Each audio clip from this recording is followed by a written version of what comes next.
आप अपने आप को अनम्यूट करें। दीदी चंदवन्ना। हाँ जी, जय सचिदानंद जी। दीदी मैं ना अपने पास वाली कुटिया में सुबह श्री आरती पे जाती थी, तो अब मेरे थोड़े घुटने में दर्द है तो मैं जा नहीं पाती। तो मैं पूछ रही थी, जैसे हम जब से मैं इस ग्रुप में ऐड हुई हूँ तो हम इसमें भजन भी बोल लेते हैं और सत्संग भी सुन लेते हैं, तो मन में ऐसा तो नहीं आना चाहिए ना कि हम नहीं जा पाते, हमारा नियम पूरा माना जाएगा ना दीदी? देखो, ये आपकी समस्या नहीं, कई गुरुमुखों की समस्या है। जो अभी तो आपकी इतनी एज नहीं है जितनी कि हमने देखा है, कई काफी एजड गुरुमुख हैं जो नहीं जा पाते हैं। तो इस बात का आप मन में कोई भी मलाल ना रखें, अपने अंदर सिमरन भक्ति गुरुमय का दर्शन दीदार ये रखते रहें ध्यान में, और घर में ही आप सत्संग का आनंद भी लें और जो हो सके सेवा अपनी अपने ध्यान से करें जो करना चाहें। और कहते हैं जैसे किसी के भाव चाव होते हैं, जैसे सोच विचार होते हैं, वैसे ही उसको फल प्राप्त होता है। आप अपने सोच विचार में यही महसूस करें कि मैं कुटिया में बैठ के सत्संग सुन रही हूँ और अपने श्री गुरुमय के जैसे घर में कोई काम कर रहे हैं, ये सोचे मैं कुटिया में सेवा कर रही हूँ। तो ऐसे भाव रखेंगे, आपका घर ही एक मंदिर, एक कुटिया आश्रम बन जाएगा। और अपने मन में मलाल ना रखें किसी बात का, सेवा करें, सत्संग सुने, गुरुमय की कृपा प्राप्त होती रहेगी। आप दीदी संडे का तो नियम है, बस डेली नहीं जा पाते। संडे का संडे तो को जाते हैं तो बहुत अच्छी बात है, अगर डेली नहीं जा पाते तो कोई बात नहीं। जितने समय जवानी के लगाए वही बहुत हैं, बाकी के जो रह गए हैं जैसे कैसे निकल जाएंगे। और धीरे धीरे अपने घर में भी भक्ति करें और संडे का नियम जो है वो भी निभाते रहें, जितना हो सके जा सके तो जाते रहें। अगले सवाल के लिए भक्तानी ममता चौधरी जी अपने आप को अनम्यूट करें।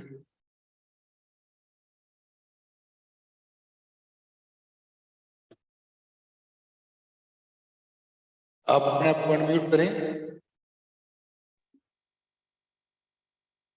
आ रही है आवाज? हाँ जी, हाँ जी आ रही। जय गुरु जी।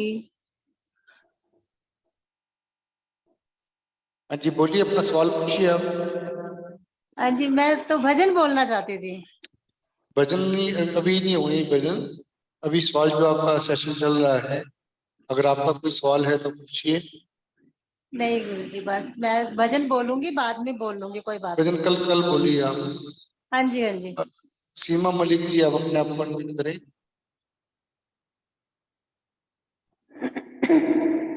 जय सचिदानंद जी। जय सचिदानंद जी। दीदी मैं पुछना सी, जो तुसी 5 ਵਾਰੀ गुरु महिमा पढ़न वास्ते कही सी, मतलब रेगुलर पढ़नी चाहिए कि सुबह 2 ਵਾਰੀ पढ़ के शामी 3 बार पढ़ सकते हैं? देखो, जिस टाइम तुसी पढ़ रहे हो, अगर सवेरे टाइम घट है तो एक टाइम सवेरे पढ़ लो, और शाम ਨੂੰ टाइम है तो शामी तुसी 5 ਵਾਰੀ पढ़ सकते हो। तो अगर तुहानू शामी भी टाइम नहीं है तो सवेरे शाम एक बारी पढ़ो, और विचकार तुसी 2-4 बारी पढ़ सकते हो, जिस तरह टाइम लगे तुहानू।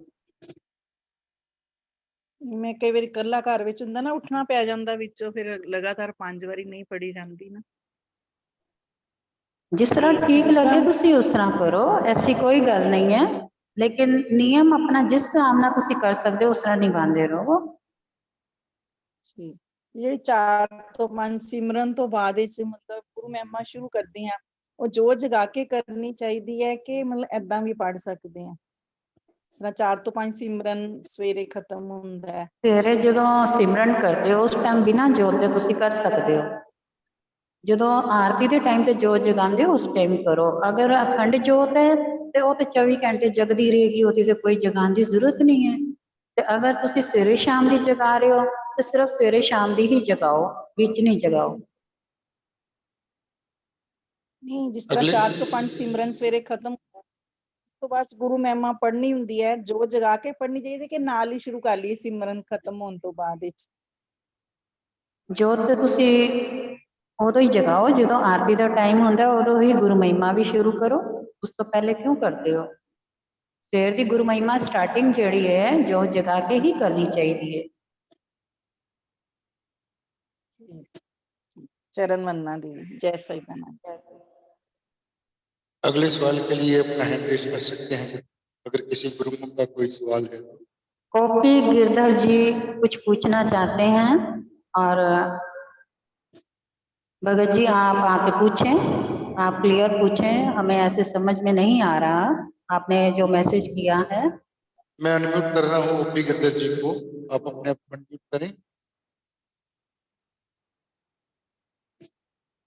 अपना माइक ओपन करें भगत जी।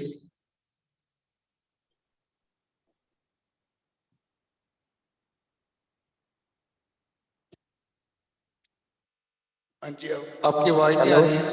हाँ जी, बोलिए। आ रही है मेरी आवाज? आवाज आ रही है जी। अब आ रही है। हाँ जी दीदी जी, जय सच्चिदानंद। हाँ जी, जय सच्चिदानंद जी। दीदी मैं पूछ रहा था, आत्मा है, परमात्मा है और सतगुरु है, तीनों में मतलब क्या डिफरेंस है? मतलब मुझे तो एक ही चीज लगती है, लेकिन फिर भी मन में आता है कि मतलब आपसे थोड़ा क्लैरिफाई कर रहा था। नहीं, आपने ये जो सवाल किया है बहुत अच्छा सवाल किया है। ये हाँ जी। जैसे दूसरे भी गुरुमुख कई ऐसे हैं जो इसी चीज में कंफ्यूजन में रह रहे हैं, तो हाँ जी। आज आपका कंफ्यूजन ये दूर कर देते हैं। हाँ जी, मुझे तो आत्मा, तीनों एक सी चीज लगती है, आत्मा, परमात्मा और सतगुरु। हाँ जी, एक फिर ही भी है। मैं चाहता हूँ कि इस पे आप बिल्कुल मतलब आपने सही प्रकाश कहा, हाँ ये जी। बात बिल्कुल सही है, क्योंकि जो परमात्मा है उसी की अंश हम बाहर निकल करके आए हैं। जैसे कि एक दिया जग रहा है, जोत जग हाँ रही जी। है, उस हाँ जी। जोत के अंदर से कितने हमने दिए जगा लिए, है कि नहीं? यानी कि असंख्य जगह। उसकी जो जोत की लो है उसी में से ली हमने, हाँ जी। हाँ जी। उसी में से लेके कितने अनेकों दिए जग गए।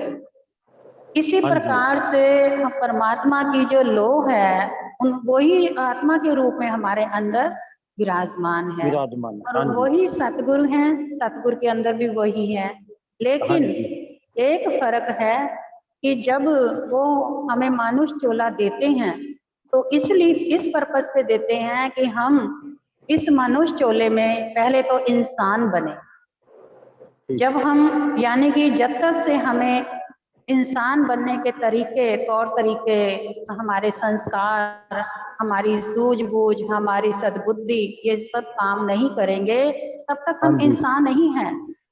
जैसे ठीक। कि मानो कि हम इंसान होकर भी काम जानवरों जैसे करते हैं, व्यवहार जानवरों जैसा करते हैं, बोली हमारी इतनी कटुता है कि सामने वाले का तन मन अंदर से जला के राख कर सकती है, आग लगा सकती है। ये इस प्रकार से हम अंदर से इंसान नहीं कहलाते। इस व्यवहार से हम एक देखा जाए तो राक्षसी जूनी कहलाती है या फिर किसी जानवर की जूनी कहलाती है। हाँ तो जी। सबसे पहले हमें इंसान बनना है।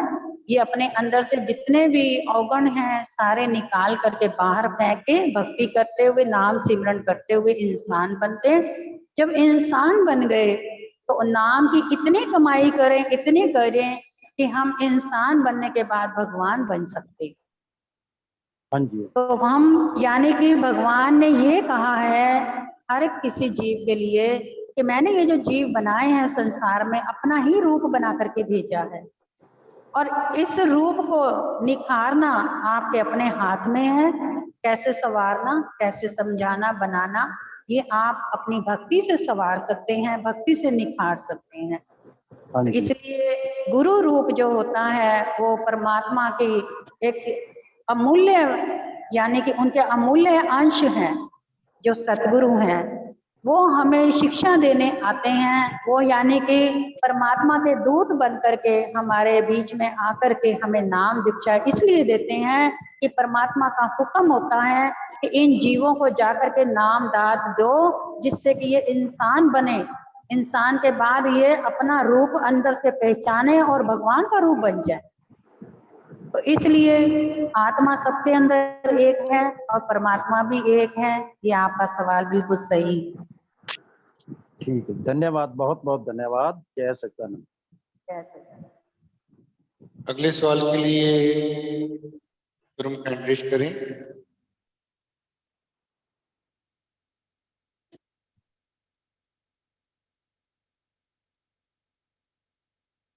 अगर किसी गुरुमुख का सवाल है तो अपना हैंड रेज कर सकते हैं।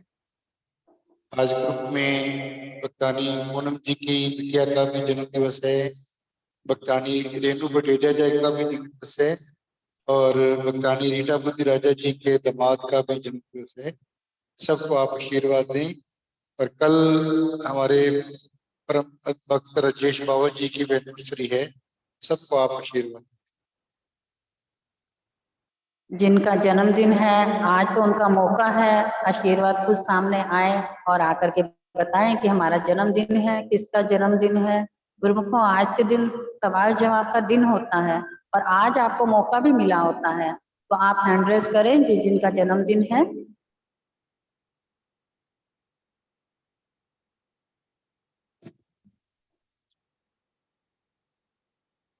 रेणु बटेजा जी आप अपने आप को अनम्यूट करें। सारे ग्रुप की ओर से शुभकामनाएं हैं। चरण वंदना दीदी जी। जय सेतनंद जी। हाँ जी, आज मेरा जन्मदिन है। आप वो तो आपका जन्मदिन है, यही हम चाहते हैं कि हमें सामने कोई नजर तो आए, हमें भी तो पता लगे ना किन किन का जन्मदिन है। आप हाँ जी। गुप्त रूप में रहते हैं और छुप छुप के आशीर्वाद मांगते हैं, तो आज के दिन तो आपको मौका मिलता है ना। तो हाँ जी। हम तो आपके शुभ जन्म दिवस पर बहुत बहुत लाखों लाख मुबारकबाद। हमारे अभी इष्टदेव मालिक की ओर से आपको ढेरों सारी शुभकामनाओं सहित शुभ दुआ आशीर्वाद है और अभी हमारी गुरु ओर से भी शुभ मंगल कामनाएं। अभी गुरु पूर्णिमा पे 8 दिन श्री अनंतपुर से दर्शन करके आई हूँ। बहुत बहुत अच्छी बात है, बहुत बहुत मुबारक हो आपको श्री दर्शनों की भी, और आपके जीवन में इसी प्रकार आनंद बना रहे, भक्ति भाव बनी रहे, शिवमय की कृपा रहमत आप पे सदैव बरसती रहे। शुक्राना शुक्राना दीदी, शुक्राना आपका। चरण वंदना दीदी। जय श्री गणेश। भक्तानी रीटा बुद्धि राजा जी आप अपने आप को अनम्यूट करें। जय सदानंद जी दीदी। जय सदानंद जी। जय सदानंद जी। जय सदानंद जी दीदी। वो ना दामाद का बर्थडे है, मेरे को तो दिल्ली में तो याद नहीं रहता। कल बेटे ने याद दिलाया था कि मम्मा जीजू का बर्थडे है, तो रात को 12 बजे फोन किया था, तो ऑफिस का वर्क कर रहा था, केक काटा, लेके केक काट दिया, उन्होंने दिखा दिया ऑनलाइन। दीदी उन्होंने छठी पातशाह जी की बेटी ने भी ना कैलिफोर्निया पास होटल में दर्शन किए थे वहां पे, फिर 2 दिन के बाद ट्रेसी में किए थे, उसके बाद नहीं गई ये कुटिया। मतलब मैं चाहती हूँ कि वहां पे भी मत्था टेके, मतलब भैया भी अनंतपुर भी नहीं गए हैं, शायद 1-2 महीने के बाद आए। ब्लेस करो कि अनंतपुर होके आए दोनों। बेटी ने भी, बड़ी वाली बेटी ने भी वहीं पे दर्शन किए हैं, और दीदी दादी भी जा रही है। आप श्री अनंतपुर में जाएं, श्री जाके दर्शन करें, दर्शनों का आनंद लें, आपके बच्चे भी जाएं, बिटिया भी जाए, दामाद भी जाए, और आपके दामाद के शुभ जन्म दिवस पर लाखों लाख बधाई। हमारे इष्टदेव मालिक की ओर से ढेरों सारी शुभकामनाओं से शुभ दुआ आशीर्वाद है और हमारी भी शुभकामनाएं। स्वर्णलता मेहता जी आप अपने आप को अनम्यूट करें। हाँ जी, जय सदानंद दीदी जी। जय चरण वंदना सदानंद जी। दीदी जी, मेरा भी यही सवाल है। जैसे बच्चा बाहर रहता है, तो जैसे हम चाहते हैं कि बच्चा भी, उसका भी गुरु महाराज जी के प्रति बहुत ज्यादा प्यार बढ़े और बच्चे भी माने अच्छे से। हमारे मन की ये चाह रहती है, मगर दूर होने की वजह से हम कुछ नहीं कर पाते। उनके मन में कैसे प्यार पैदा किया जाए कि वो भी बच्चे अच्छे से गुरु महाराज जी को माने, ये मन में बड़ा दुविधा सी रहती है हमेशा। बच्चों ने नाम लिया हुआ है? हाँ जी, बच्चे ने नाम लिया हुआ है। अगर बच्चों ने नाम लिया है तो उनको ये जरूर समझाएं कि बच्चों, जैसे नाम लिया जाता है, जिस वक्त नाम किसी भी गुरुमुख का, हम ये सवाल सबके गुरुमुख के लिए है, सभी गुरुमुख सुने ध्यान से, कि जिस वक्त हमें पूर्ण धनी सतगुरु दाता दीनदयाल जी से नाम दान की दीक्षा मिलती है, उस वक्त हमारे दाता दीनदयाल जी हमारा जिम्मा जो है जन्मों जन्मों तक का अपने साथ ले लेते हैं और अपने हाथ में हाथ ले लेते हैं और हमें हमेशा हमारे सर पर अपना श्री चरण कमल अपने बनाए रखते हैं आशीर्वाद। और गुरुमुखों, आपको ये मालूम है कि जो हमें नाम मिलता है, हम लेके उसको अपनी पॉकेट में डाल देते हैं और उसको जपते नहीं हैं। लेकिन जिसने दिया है ये नाम, उसको इसका हर्जाना देना पड़ता है। यानी कि हमारे सतगुरुदाता दीनदयाल जी अपनी भक्ति की कमाई में से कुछ अंश निकाल करके हमें देते हैं, हमारी झोली में डालते हैं नाम दान के रूप में। अगर हम उस नाम को नहीं हम जपते तो उसकी कमाई नहीं बढ़ती, वो वहीं की वहीं स्टॉप हो जाती है। तो इसका हर्जाना फिर कौन देता है? हमारे सतगुरुदाता दीनदयाल। एक बार की बात है, गुरुमुखों, ये आपने भी सुना होगा जरूर कि एक भगत ने श्री गुरु महाराज जी के जैसे सारी रात पहरा दिया कि उसके यहाँ जब ठहरे थे श्री गुरु महाराज जी, तो उसने सोचा खिड़की में से मैं झांक करके देखूं कि श्री गुरु महाराज जी क्या करते हैं। तो देखा कि श्री गुरु महाराज जी कितनी देर एक ही पैर पे खड़े हुए सिमरन कर रहे थे, बहुत देर तक करते रहे। उसके बाद करते करते आधी रात बीत गई, तब भी खड़े रहे। फिर उसके बाद जरा यानी कि 4 बजे का टाइम अमृत वेले का हुआ, फिर बैठ करके सिमरन करने लग गए। तो वो भगत जो है सारी रात यही कुछ देखता रहा और सुबह उठ करके उसने श्री गुरु महाराज से पूछा कि प्रभु, आपने सारी रात एक पैर पे खड़े रहे, उसके बाद अमृत वेले पे आप बैठ करके सिमरन करते रहे, इसका क्या कारण है? उन्होंने फरमाया कि जो गुरुमुख जिनको हम नाम दान देते हैं वो नहीं जपते हैं, तो उनका हर्जाना हमें सजा के रूप में एक पैर पे खड़े होकर के सिमरन करके वहां पर पहुंचाना पड़ता है। और जो गुरुमुख सिमरन करते हैं बैठ करके और करते करते नींद की अवस्था में चले जाते हैं, तो उनके लिए हमें फिर बैठ करके सिमरन करके तो उनके नाम का भी हर्जाना वहां पहुंचाना होता है। तो गुरुमुखों, यानी कि हमारा हर्जाना हमारे महाप्रभु पहुंचा रहे हैं, तो सोचें कि हम अपने प्रभु को कितनी तकलीफ देते हैं। तो इसलिए अगर हम जपेंगे नाम खुद, तो अपनी कमाई करेंगे तो हम उसको आराम से सुख में कन्वर्ट कर सकते हैं। अब हमें प्रभु के आगे झोलियां क्यों फैलानी पड़ती हैं? क्योंकि हम नाम जो नहीं जपते, हम कमाई नहीं करते। अगर प्रभु ने हमें अपने बैंक में से कुछ हमें पैसे दे दिए, अब हम उन पैसों को संभाल करके तिजोरी में रख देते हैं, ताला लगा देते हैं, तो उसके बाद फिर हम प्रभु के आगे जाते हैं झोली फैलाने कि प्रभु हमारे पास पैसे नहीं है, हमारे पास खाने को नहीं है, हमारे घर में खुशियां नहीं है, हमारे घर में बच्चे की शादी नहीं हो रही है। इस चक्कर से फिर हम दोबारा प्रभु से मांगना शुरू कर देते हैं। तो वो कहते हैं जो तुम्हें नाम दान दिया है उसकी कमाई करो, उसको बढ़ाओ, उसी में से खुशियां पाओ और उसी से प्रसन्नता आपको प्रभु की हासिल होती रहेगी। तो आपके सवाल का ये जवाब है, अपने बच्चों को इस प्रकार से समझाएं और बच्चे जरूर समझेंगे। अगर नहीं समझे तो एक बार हमसे फोन पे जरूर बात करा देना, हम अपने हिसाब से समझा देंगे। आज का लास्ट सवाल भक्तानी सीमा जी, आप पूछिए। जय सच्चिदानंद जी।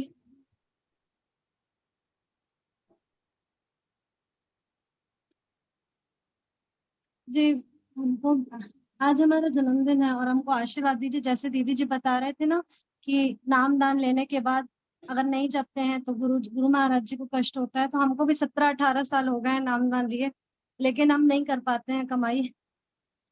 संगत मिलती है संतों की, लेकिन हमसे कमाई नहीं होती है। मतलब जरा भी नाम में मन नहीं लगता, बैठ नहीं पाते हैं, अमृत वेले नहीं उठते हैं। ये सबसे बड़ी महानता गिनी जाती है जो गुरुमुख स्पष्ट करके अपने आप को पेशी में शामिल करता है और गुरुमुख खुद अपने मुंह से बयां करता है कि मैं गुनाहगार हूँ। सबसे बड़ी यही आपकी जो प्रसन्नता गुरुमय जी आपसे दे रहे हैं। आपने आज साहस करके ये बोला है ना, तो ये सभी गुरुमुखों के लिए उदाहरण है। सभी गुरुमुखों को मालूम होना चाहिए, जो नाम नहीं जपते आप इस गुरुमुख से सीखें। अगर आप नहीं जपते तो झूठे से नहीं कहें कि हम इतने घंटों घंटों बैठते हैं सिमरन करते हैं। अब देखो ये गुरुमुख सिमरन नहीं करती, उसने स्पष्ट कहा है, उसने जरा भी डर नहीं, खौफ नहीं रखा और अपने प्रभु के आगे उसने अरदास भी लगाई है तो ऐसे गुरुमुखों के ऊपर प्रभु जरूर कृपा रहमत करते हैं और आज से ही आपके ऊपर रहमत बरसेगी। और हम इस बात का दावा देते हैं, हमारे परम पिता सतगुरु दाता दीनदयाल आप पर रहमत करेंगे, कृपा बरसाएंगे और आपको आधी रात को अमृत वेले जगा करके आपके सिमरन भी कराएंगे। और हम इतना जानते हैं कि अगर आप सिमरन नहीं कर रहे, जरूर आपकी कोई मजबूरी है जिस कारण आप नहीं कर पा रहे। इस उम्र में मजबूरियां बहुत ज्यादा होती हैं, ये भी हम समझते हैं। गुरुमय जी कृपा करें, आज से आप इस बात को अपने पल्ले बांध लें और रात को सोते वक्त अपने तकिए को कहें कि मुझे सुबह अमृत वेला करना है, चाहे कुछ भी हो जाए। आप सुबह अमृत वेला जरूर करेंगे। जी शुक्राना। भगत नरेश जी सवाल पूछ रहे हैं कि गुरु नाम मिलने से पहले हम सनातनी थे, देवी देवताओं की पूजा करते थे, तो क्या गुरुदेव के नाम मिलने के बाद देवी देवताओं की पूजा करनी चाहिए कि नहीं? देखो, उनका देवी नाम देवताओं की जो पूजा है वो संसारी व्यवस्थाओं की है। अगर संसारी सुख चाहिए तो आप देवी देवताओं की पूजा करें। अगर आपको आध्यात्मिकता चाहिए, यानी कि जन्मों जन्मों की आपको कमाई के साथ अपने जीवन का निखार करना है, अपने मनुष्य चोले का लाभ उठाना है, यानी कि अगले जन्म में आपको मनुष्य ही बनना है, आपको पशु पक्षी या जानवर नहीं बनना, तो आप सतगुरु की पूजा कर सकते हैं। उन्हीं का ही नाम लें, उन्हीं की सेवा करें, उन्हीं का ध्यान करें। क्योंकि जो देवी देवता होते हैं ये हमें 84 से पार नहीं कर सकते। केवल ये हक सतगुरु को ही मिला है। सतगुरु के अलावा और किसी को कोई हक नहीं है कि जो हम जैसे मनुष्यों को 84 से बचा करके वापस अपने साथ मिला लें। तो इसलिए देवी देवताओं को आदर सत्कार जरूर दें और आप उनका जरूर अपने मन में आदर सत्कार रखते हुए दिन त्योहार जो भी करते हैं करें, कोई मनाही नहीं है, लेकिन दिल में केवल एक को ही बसाएं, उसी का ध्यान करें, उसी का सिमरन करें। बोलो जयकारा बोल मेरे श्री गुरु महाराज की जय। सभी सौभाग्यशाली गुरुमुख प्रेमियों को आज की सुंदर घड़ियों की लाखों लाख बधाई हो। और